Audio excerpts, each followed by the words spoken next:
Chaz, what have you been up to lately since the season resumed for the past 2 or 3 weeks? Well, just this weekend gone, I'm showing the battle scars of some horrendous sunburn that I picked up at the Snetterton circuit in the east of the UK. I was actually commentating on the Sports 2000 series, their little prototype cars, 200 brake horsepower, but they only weigh about 500 kilos. And it's a series that's been around for a very, very long time, and it's got a great following.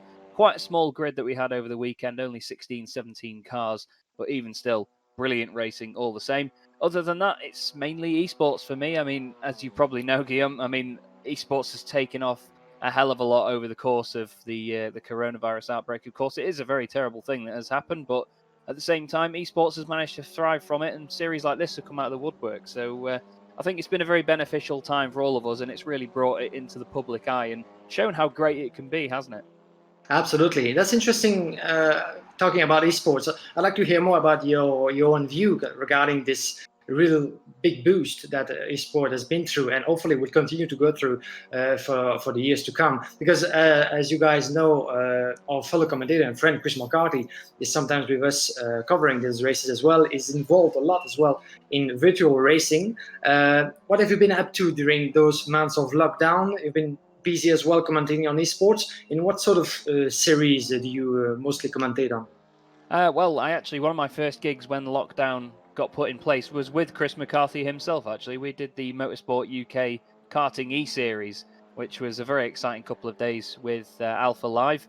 Those guys put on a brilliant show, and Chris and I really had a good laugh with that one. And so that was actually my first time commentating on virtual karting. I've only done one karting gig before, and that was the Bookmore Park 24 Hours last year in 2019. But other than that, it's an array of different things, really. The GT series that I cover a couple of as well. I did the iRacing Le Mans 24 Hours not too long ago with Race Spot TV. And I actually have my own series as well, which is dubbed the British Boring Car Championship rather than the British Touring Car Championship. Pretty good, pretty good. We use a Volkswagen Jetta diesel and basically paint them to look like 1990s British super touring cars. I'm actually joined on that one by the current British Touring Car Championship commentator, David Addison, which I'm very grateful to work with. And yeah, we have a lot of fun on that. It's a good thing for David to get involved in as well. He really enjoys sort of taking a bit more of a relaxed approach to the commentary. And yeah, like I say, we have a lot of fun with it. But you know, that's the beauty of esports and sim racing, is that one day you could be commentating on a series such as this and the European Fun Cup, and the next day you could be doing some Formula 3 or doing like an endurance race with LMP cars. And it's just crazy that you can jump between the two so quickly, but that's what makes it so versatile and, of course, helps us out as commentators, isn't it? Absolutely, yeah, it's a very good training when it comes to the real racing. If you got a chance to do it as well, but it's such a strange and special time that we've been through for this season, seeing that visual racing has become the main thing for the past few months due to exceptional circumstances, obviously. But even before, you know that as well. For the past few seasons, for years actually, the sim racing has been really gaining a lot of attention and gaining in credibility as well, with crossovers between the real and the virtual world. But that's a good thing that the drivers and a lot of people involved in sim racing, were put more on the map due to the situation we've been through. But hopefully we'll keep on doing the same. And now that virtual has got even more into the attention of the public, I'm sure that even though real racing is happening, why not having races in between? You could well race in the weekend, and during the week, as much as we do tonight, you could actually have a bit of a break, but still enjoying some virtual racing, don't you think? Yeah, definitely. I mean, I've spent a few years in a mainly British community on iRacing, where the British Touring Car Champion Ash Sutton races with us, and there's a couple of different touring car championships that he does in the weeks when he can. Obviously, he's a very busy boy. When he's not racing in the British Touring Car Championship, he takes part in these leagues as well. They are usually on Thursday nights, the main one that he competes in.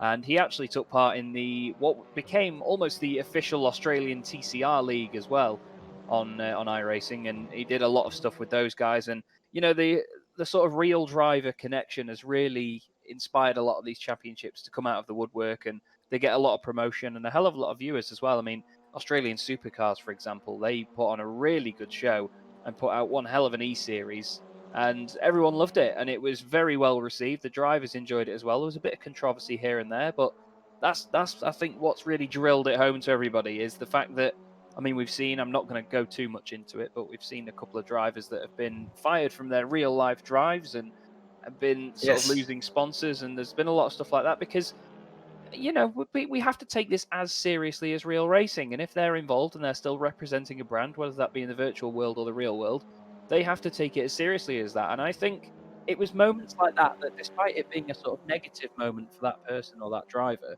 I think it's actually had a positive impact on sim racing and esports because it's shown how seriously it needs to be taken. It's really put its mark on the map, hasn't it?